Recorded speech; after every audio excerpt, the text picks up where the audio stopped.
Hello everyone, সবার সাথে তোমাদের সকলকে অনেক অনেক অনেক ওয়েলকাম। আশা করি তোমরা সকলেই খুব খুব খুব ভালো আছো। আজকে তোমাদের সামনে নিয়ে এসেছি একটা রেসিপি, সেটা তোমরা অনেকেই জানো, ভুনা খিচুড়ি। ভুনা খিচুড়িটা কি করে বানায় আশা করি তোমরা সকলেই জানো, কিন্তু আমরা আমাদের মতো করে যেরকম পারি সেরকম করেই বানাবো। আশা করি তোমাদের খুব হেল্প হবে। যেরকম আমরাও মানে একদমই কম ঘরোয়া যেগুলো উপকরণ ছিল তা দিয়েই বানাচ্ছি আর কি। তো তোমাদের সাথে চলো আজকে ভুনা খিচুড়ির রেসিপিটা শেয়ার করছি। চলো, ভুনা খিচুড়ি দিয়ে চিকেন কষা খাওয়া হবে। তো প্রথমেই চিকেন কষাটা তৈরি করে নিই। সব কিছু রেডি করা হয়ে গেছে, ওখানে জল ফুটছে, স্টিমটা একদম কমিয়ে দিয়েছি, আর কড়াও বসে গেছে, আর মা একদম রেডি হয়ে গেছে বানানোর জন্য। তো তার জন্য আমরা উপকরণ নিয়ে নিয়েছি এখানে দারচিনি, লবঙ্গ, এলাচ, শুকনো লঙ্কা, দুটো তেজপাতা, আদা বাটা, কাঁচা লঙ্কা, চেরা কাঁচা লঙ্কা, আর এদিকে কিশমিশ, কাজু, আর এদিকে মুগ ডালটা ভেজে ধুয়ে একদম শুকিয়ে নিয়েছি। দেখো একদম শুকিয়ে নিয়েছি, দেখেছো? ধুয়ে একদম জল ছড়িয়ে রেখে দিয়েছি। আর এদিকে গোবিন্দভোগ চালও ধুয়ে ঝরঝরা করে শুকিয়ে রেখেছি। এটা আমরা দুপুরেই করে রেখেছি, কেন কি কিছুটা টাইম লাগবে এটা শুকানোর জন্য। আর এদিকে এই যে ডালটাও দেখো কি সুন্দর করে ফুলে উঠেছে। তো কিশমিশটা একটু ভেজে নিব, একদম ফুলে উঠলেই, কিশমিশটা একটু ফুলে উঠলেই উঠিয়ে নিতে হবে, নাহলে তেতো লাগবে। আর এদিকে কাজুটাও কিন্তু ভেজে নিয়েছি। আর এদিকে জলটা ফুটে উঠেছে, স্টিমটা কমিয়ে রেখেছি একদম। তো দেখো কড়ার মধ্যে তেল দিয়েছি, তাতে পুরো ঘিয়ে করলেই ভালো হয়, কিন্তু আমরা পুরোটা ঘিয়ে করবো না, একটু তেলের মধ্যে ঘি দিয়ে দিয়েছি, সরষের তেল। এবার এই তেলে শুকনো লঙ্কা, তেজপাতা আর জিরে সম্বার দিয়ে দিলাম। তো একটু ভেজে নেওয়ার পর, শুকনো লঙ্কাটা তেজপাতাটা একটু ভেজে নেওয়ার পর তার মধ্যে দিয়ে দিলাম এলাচ, দারচিনি আর লবঙ্গ।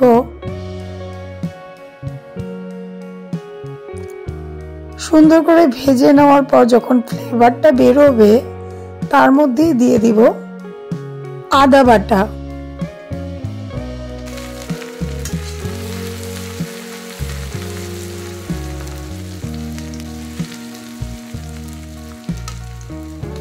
এখন ধুয়ে রেখে জল ঝরিয়ে যে চালটা রেখেছিলাম, চালটাও দিয়ে দিলাম।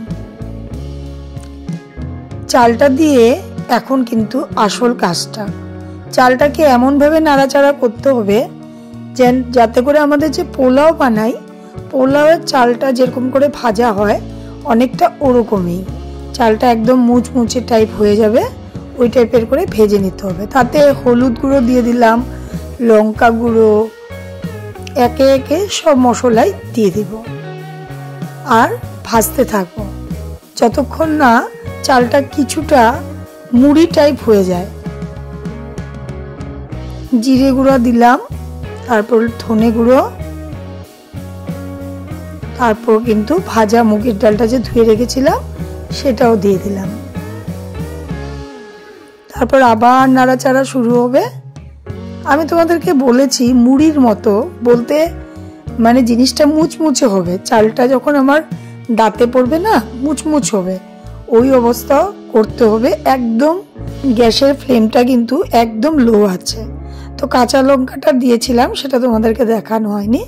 তারপর আরামসে আস্তে আস্তে করে একদম সুন্দর করে ভেজে নিতে হবে, যতক্ষণ না ভাজাটার মধ্যে মানে নখ দিয়ে কাটলে যেন টুকরো হয়ে যায়, এরকম করে চালটা কিন্তু ভাজতে হবে। চালটা যেন নখ দিয়ে খুঁটলেই দু টুকরা হয়ে যায়। তো এভাবে করে তোমাদেরকে বোঝানোর চেষ্টা করছি, আর তোমাদেরকে জুম করেও দেখিয়ে দিলাম। তারপর ফুটন্ত জলটা দিয়ে দিলাম।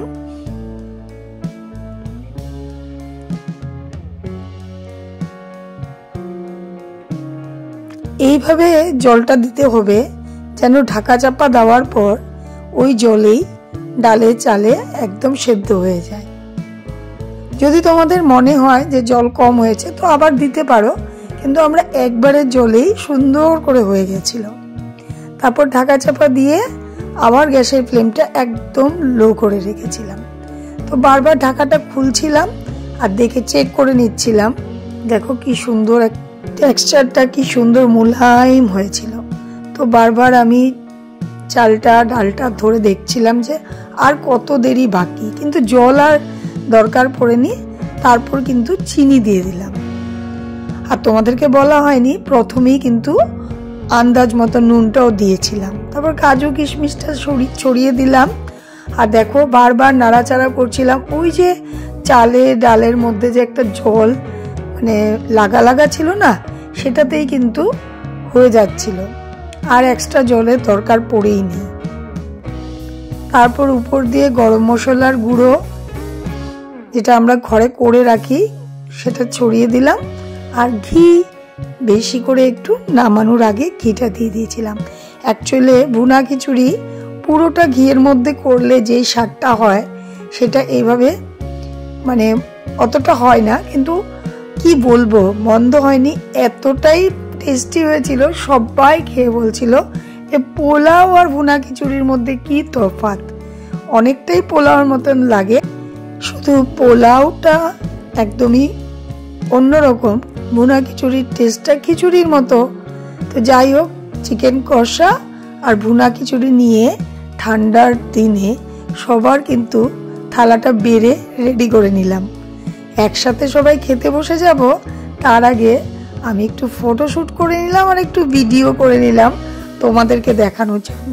কিন্তু সার্ভিং প্লেটটা খুব একটা সুন্দর হয়নি, একটু খালি খালি লাগছিল না?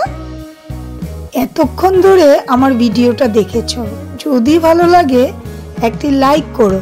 আমি তো তোমাদেরকে আগেই বলেছি একদমই সাধারণভাবে বানাবো, তো সাধারণভাবে বানিয়ে সাধারণভাবেই সার্ভ করলাম। তো যদি ভালো লাগে তোমরা কিন্তু নিশ্চয়ই বানিয়ে খেও, সত্যিই অসাধারণ লাগে। আর যারা যারা খেয়েছো তারা তো জানো, আর যারা খাওনি তারা একবার খেয়ে দেখো। Bye bye.